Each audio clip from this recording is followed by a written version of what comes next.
Agafilimi kacu bagenzi dutangiranye n'umusore wiswe Dekati ari gukubitwa cyane asa amerewe nabi pe ayaka ubufasha ariko adatabarwa.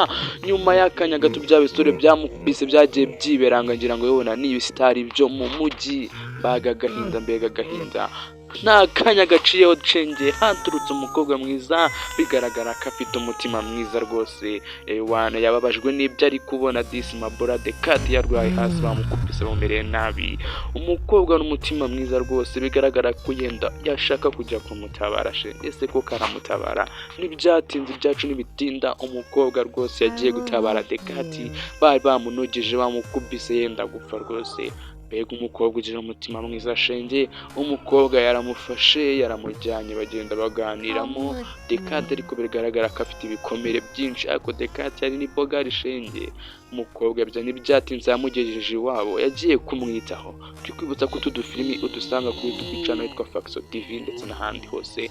Umukobwa yakomeje kwita ku musore wacu ndetse tukwibutsa gukora follow kuri iyi TikTok ndetse n'ahandi hose haba kuri Facebook kuri TikTok IG ndetse na YouTube hose ni Faxo TV. Sasa rero byacu n'ibitinda barakwereka ukwibuka gukora share ndetse n'ibindi. Umukobwa rero n'ibitinda yagiye mu kikoni ajya gutegurira Dekati rwose bari banogeje. Twibuka kuri umusore yamutoraguye atanamuzi ari ukumubona ku muhanda bamukubise. Ntibyatinze rero yagiye kumutegurira utwo kurya amwitaho salade nziza cyane kugira ngo urabona ko n'umukobwa shenge yari no mukire byasaga nkaho ariko yibana. Ntibyatinze yakomeje kumutegurira ibyo kurya ngo arebe yuko yamwondora.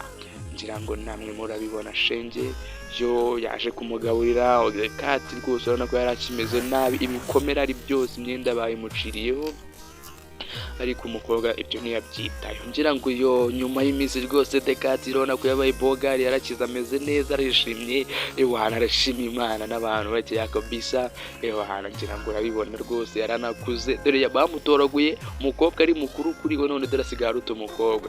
Sha misi sha amafaranga ntacyo adakora baharasohokanye baganiramo Dekati rwose warakoze Imana izaguhumurije ati rwose biriya rwose n'umutima wa kimuntu nta kibazo.